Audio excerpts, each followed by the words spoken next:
안녕하세요. 크리스천 영상학교를 운영하는 심목사입니다. 오늘은 신학이 하나님의 종이 되는 절대적인 필수 조건인가 하는 제목으로 한번 생각해 보겠습니다. 목사가 되려면 신대원을 졸업하여 목사고시를 거쳐 목사 안수를 받아야죠. 이런 과정을 무시하고 목사가 될 수는 없습니다. 그렇다면 이런 과정이 없이 하나님의 종이 될 수 있을까요? 하나님의 종은 교회의 제도나 관행에 의해 만들어지는 것이 아니라 하나님께서 인정해 주셔야겠죠. 그렇다면 제가 교회 목사 제도를 무시하는 것은 아닙니다. 제가 말하려는 의도는 교회의 제도로 하나님의 종이 되는 것이 아니라 단지 교단 교회의 지도자일 뿐이라는 것이죠. 그래서 오늘은 그 얘기를 좀 하고 싶습니다. 중경교회에서 담임 목사를 청빙하려고 교단 게시판에 광고를 내면 수백 장이 넘는 원서가 도착합니다. 그러면 청빙위원들은 그 원서를 꼼꼼히 살피죠. 그 중에서 가장 눈여겨보는 대목이 신학교를 어디 나왔으며 무슨 학위를 갖고 있느냐는 것입니다. 교단에서 가장 저주는 신대원 출신으로 외국의 유명한 대학에서 박사학위를 했다면 일단 서류전형에서 합격할 것이 거의 확실하죠. 그러나 신대원 졸업이 학력의 전부라면 합격 통보를 받을 확률은 별로 없을 것입니다. 왜 그런지 아세요? 신학을 공부한 학위가 높으면 높을수록 성경에 해박하며 탁월한 영적 지도자로 여기기 때문이죠. 그러나 이는 성경에 기록한 하나님의 뜻과는 거리가 멀죠. 믿음의 조상이라고 여기는 아브라함과 그의 아들인 이삭과 야곱, 요셉은 신학교는 물론 성경이나 교회, 목사가 없던 시절에 살았지만 놀라운 믿음으로 경이로운 삶을 살다 가지 않았습니까? 12사도들의 면면도 이와 다르지 않습니다. 그들 대부분의 일자무식에 어부이거나 사회에서 핍박을 받던 세리 등 세상에서 알아주는 학력이나 경력, 가문 출신은 더더욱 아니었죠. 그러나 예수님은 그들을 택해 사도의 반열에 올려놓으셨으니 놀라운 일이죠. 물론 유대교의 드높은 지도자인 가말리엘 문화에서 공부한 사도 바울 같은 인물도 있었어요. 그러나 이는 예수님께서 특별하게 사용하려고 강권적으로 선택하셨던 예외적인 인물이었어요. 그렇다면 왜 하나님은 성경의 위인들을 대부분 학력과 상관없는 사람들로 세웠을까요? 그 이유를 아는 것이 어렵지 않아요. 구약시대의 종들은 하나님과 직접 교제하며 하나님의 음성을 들으며 동행하는 인물이었기 때문이죠. 예수님의 12사도들과 바울 사도도 마찬가지였어요. 그들 대부분의 정규 교육을 받지 못하였지만 성령과 동행하면서 탁월한 지혜와 능력으로 영혼을 구원하고 제자를 양육하면서 교회를 세워나갔죠.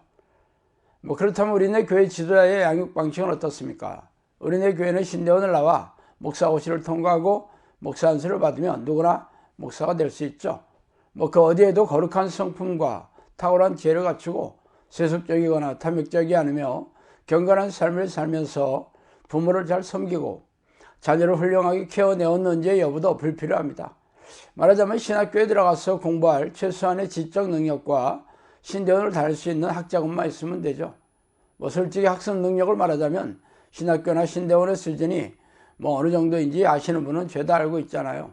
고등학교만 나오면 공부하는데 전혀 지장이 없어요. 학습 능력이 안 되어서 중도에 포기했다는 말을 거의 들어본 적이 없으니까 말이죠. 신대원에서도 시험이 있고 목사고시를 통과해야 하겠지만 시험의 수준이 그리 높지도 않으며 사실 부정행위도 늘 비일비재합니다. 그러나 이는 문교부에 등록한 신대원의 수준이 그렇다는 것이지 아예 군소 교단의 신학교는 커리큘럼이나 학습 수준 혹은 신학생의 학습 능력들이 얼마나 형편없는지 제가 여기에 덧붙이고 싶지는 않아요. 그래서 목사들 사이에서는 어떤 교단 소속이며 같은 교단이라도 어디서 공부를 했느냐에 따라서 편을 갈라 교류하고 있는 실정이죠. 그러나 교인들이 이러한 상황을 얼마나 알겠어요. 목사라는 신분이라면 거룩한 하나님의 종으로 납작 엎드려야 하는 걸로 알고 있잖아요. 사정이 이렇다 보니 목사들의 일탈이 교회를 세속화시키고 세력하게 만드는데 지대한 공헌을 해오고 있죠. 성추행, 횡령, 탐욕, 싸움, 교회 세습 등 범죄자 집단이라고 봐도 모가랄 지경이에요. 물론 이 같은 시각에 대한 불만이 많은 것도 사실입니다. 수십만 명의 목사들 중에 이런 미꾸라지 같은 목사들 몇 명이 물을 흐려놓은 것 뿐이지 대다수의 목사들은 경건하고 거룩한 하나님의 종이라고 말하고 있죠. 그러나 제가 말하고자 하는 바는 신대원을 졸업한다고 해서 탁월하고 거룩한 하나님의 종이 되는 것과는 별로 상관이 없다는 것이죠.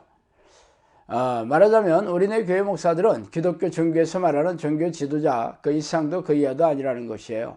물론 이들 중에는 거룩한 성품과 남다른 지혜와 영적 능력으로 하나님께서 사용하시는 종도 있을 것입니다. 그러나 신학교에서 신학을 배운 것과는 별 상관이 없다는 것이죠. 너희는 주께 받은 바 기름 부음이 너희 안에 거하나니 아무도 너희를 가르칠 필요가 없고 오직 그의 기름 부음이 모든 것을 너희에게 가르치며 또 참되고 거짓이 없으니 너희를 가르치신 그대로 주 안에 거하라. 요한일서 2장 27절입니다. 그렇다면 탁월한 지혜와 놀라운 성령의 능력으로 요긴하게 사용하시는 하나님의 종이 되려면 어떻게 해야 될까요? 이는 신학에 대한 학습 능력과 전혀 무관하죠.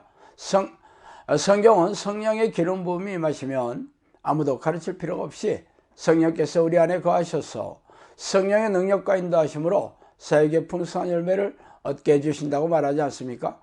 그러나 우리네 교회에서는 3분짜리 영적 기도를 하면 성령이 자동적으로 들어오신다고 가르치고 있으니 또다시 성령이 거하시는 그 무엇을 해야 할 필요를 느끼지 않아요. 그래서 주일 성수와 교회 봉사를 하면서 교회 반항을 밟고 있는 중이죠. 그러나 성령과 교제하는 영적 습관에 무지한 우리네 교회 몰락은 예견된 수순이었어요. 초대교회를 보세요. 유대교와 로마 당국의 핍박과 고난 속에서도 교회는 놀라운 성장을 하였고 복음은 전 세계로 퍼져나갔죠. 그러나 성령이 안 계시는 교회는 세상 사람들에게 조롱과 멸시의 대상이 되어 땅에 버려져 짓밟히게 되었으니 기가 막힌 일입니다. 그래서 하나님은 코로나 바이러스를 보내셔서 하나님을 찾아오거나 성령과 동행할 생각이 없는 우리네 교회를 뒤엎으시기로 작정하시죠. 그래서 새로이 세워지는 교회는 신학을 배운 종교적인 목사가 아니라 성령과 깊고 친밀하게 교제하는 하나님의 종, 즉 영적 지도자가 될 것입니다. 그러나 이런 아무런 상황에도 눈을 감고 귀를 닫고 여전히 신학을 전가히 보도처럼 하는 목사들의 뒤를 따르는 교인들은 맹인이 맹인을 인도하다가 구덩이에 빠지는 처참한 결과를 맞이하게 되겠죠. 그 구덩이가 뜨거운 불이 활활 타는 지옥이라는 것은 알 턱이 없기 때문입니다. 자, 오늘은 여기까지 하겠습니다. 감사합니다.